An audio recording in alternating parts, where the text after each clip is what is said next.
सड़क दुर्घटनाओं पर नियंत्रण हेतु पुलिस ने की सघन चेकिंग अभियान की शुरुआत। पिथौरागढ़ पुलिस ने सड़क दुर्घटनाओं को रोकने के उद्देश्य से जगह जगह नाकाबंदी की और वाहन चालकों के एल्कोमीटर से जांच की गई है। इस कार्रवाई में कुल 104 व्यक्तियों के खिलाफ कानूनी कार्रवाई की गई है।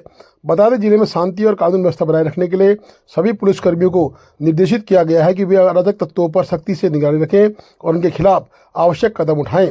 इस अभियान की निगरानी क्षेत्राधिकारी परवेज अली द्वारा की गई, जिसमें वाहन चालकों के एल्कोमीटर से चेकिंग की। इस दौरान ट्रैफिक नियमों का उल्लंघन करने वाले 63 व्यक्तियों और सार्वजनिक धार्मिक स्थानों पर शराब पीकर हुड़दंग करने वाले 41 व्यक्तियों के खिलाफ कड़ी कार्रवाई की गई है।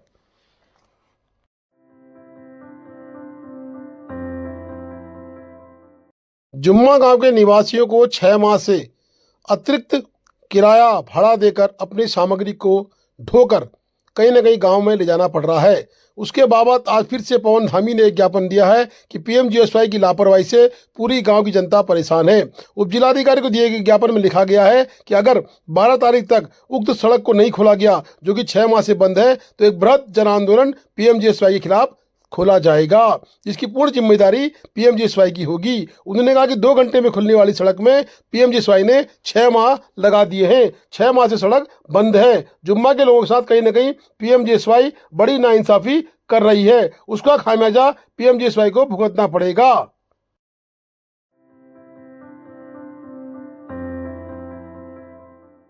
जिलाधिकारी विनोद गोस्वामी की अध्यक्षता में जनपद स्तरीय पशु क्रूरता निवारण समिति की बैठक कलेक्ट्रेट सभागार में अधिनियम 1960 एवं पशु परिवहन अधिनियम 2001 के अनुपालन में कराई गई।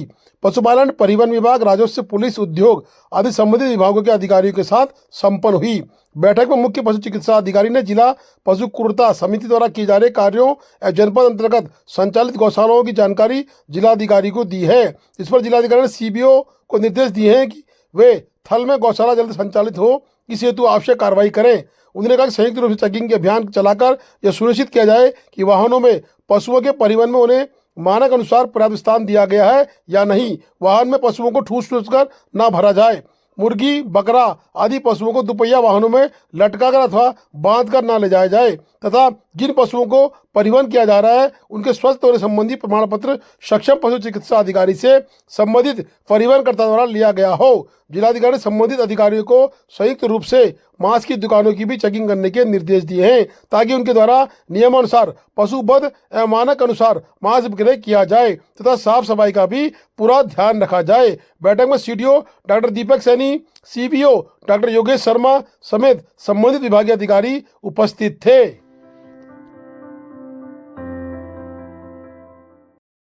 लोहाघाट में बुधवार सुबह चंपावत पिथौरागढ़ राष्ट्रीय राजमार्ग में एक बड़ा हादसा होने से बाल बाल बच गया। दोपहर हल्द्वानी से पिथौरागढ़ जा रही आर्टिगा कार यूके 05 TA 4011 के लोहाघाट के पाटन पुल के पास मोड़ में अचानक ब्रेक फेल हो गई। ब्रेक फेल होने से आर्टिगा चालक समरेश चंद्र भट्ट 62 वर्ष निवासी जमीर पानी झूलाघाट वाहन से नियंत्रण खो बैठा।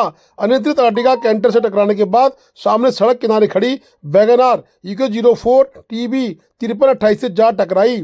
दुर्घटना में वैगनार का चालक नारायण सिंह निवासी जौलजी भी घायल हो गया, जिसे पुलिस ने लोहाघाट उप जिला चिकित्सालय पहुंचाया, जहां चालक की स्थिति खतरे से बाहर है। वैगनार में एक ही परिवार के 4 लोग सवार थे, जो हल्द्वानी से धारचूला जा रहे थे। गनीमत रही क्रॉस बैरियर से टकराने के बाद कार नीचे गड्ढे में जाने से बच गई, अन्यथा बड़ा हादसा हो सकता था। आर्टिगा में 2 भाई सवार थे, जो हल्द्वानी से पिथौरागढ़ की ओर जा रहे थे, जिन्हें मामूली चोटें आई हैं। वही सूचना पर चीता कर्मचारी तथा 112 टीम ASI गोपाल सनवाल के नेतृत्व में घटना स्थल पर पहुंच गई, तो सभी घायलों का हालचाल जाना। वही दुर्घटना होने से सड़क में लंबा जाम लग गया।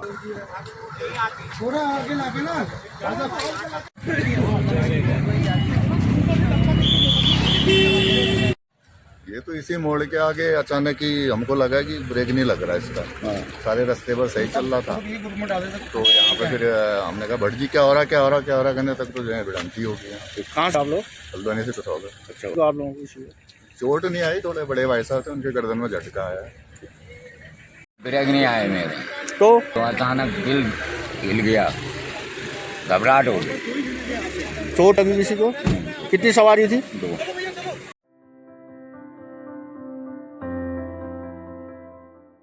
एडिशनल कमिश्नर कुमाऊं जीवन सिंह नंगनियाल पहुंचे धारचूला पहुंचकर उन्होंने नगर पालिका, तहसील व अन्य विभागों का औचक निरीक्षण किया। निरीक्षण के दौरान उन्होंने कर्मचारियों के हालचाल भी जाने, साथ ही कर्मचारियों के केबिन में पहुंचकर उनकी कार्यशैली को भी देखा। साथ ही उन्होंने जो भी पट्टिकाएं लगी थी उन पट्टिकाओं का अवलोकन किया व कर्मचारियों से वार्ता के बाद पंजिकाओं का भी अवलोकन किया।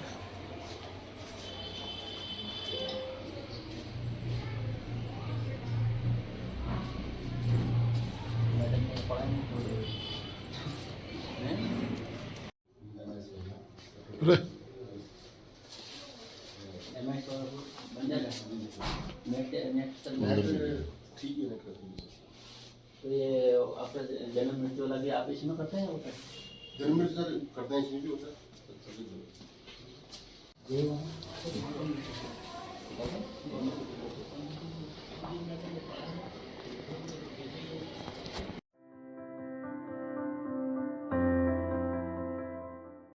कुमाऊं के सुपरस्टार सिंगर पवनदीप राजन की माताजी पहुंची धारचूला के जौलजीबी पहुंच के उन्होंने उक्त मेले में अपने पुत्र की बीती यादों को ताज़ा किया। साथ ही डीसीएन न्यूज़ से भी उन्होंने वार्ता की। बता दें कि पवनदीप राजन की मां एक वैवाहिक कार्यक्रम में बरम आई थी। उन्होंने अपने साथ सुनहरी यादें साझा की हैं। साथ ही उन्होंने डीसीएन न्यूज़ को बताया कि पवनदीप राजन अनेकों मंच से इस जौलजीबी के साथ साथ अनेकों मंच से कुमाऊं की शान बने हैं। इसलिए पवनदीप राजन का लगाव है। मैं यहाँ आई तो अपने आप को रोक नहीं पाई। इस मेले के लिए क्या कहना चाहूँगी, मेरे बेटा तो सारे जितने मेले हैं सबके लिए सब जगह से उठा है, हर जगह उसने अपना तबला बजाया। जब बचपन में हर जगह भैरवता के साथ आता था, वो पता नहीं कितने कलाकारों के साथ आया पप्पू कार की। मैं तो जानती भी नहीं थी, पहले मैं आती भी नहीं थी ऐसे। आजकल मैं आने लग गई हूँ क्योंकि हमारी भी छोटी सी टीम है, जिले की है, ज़्यादा दूर जाते नहीं हैं हम लोग। धन्यवाद, वो सब कुछ नहीं कहना चाहूँगी।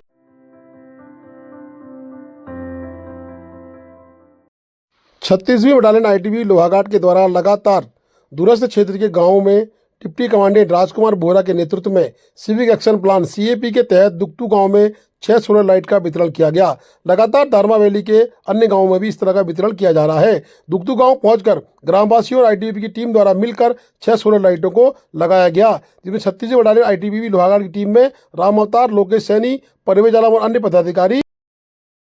Please do like, share and subscribe DCL News.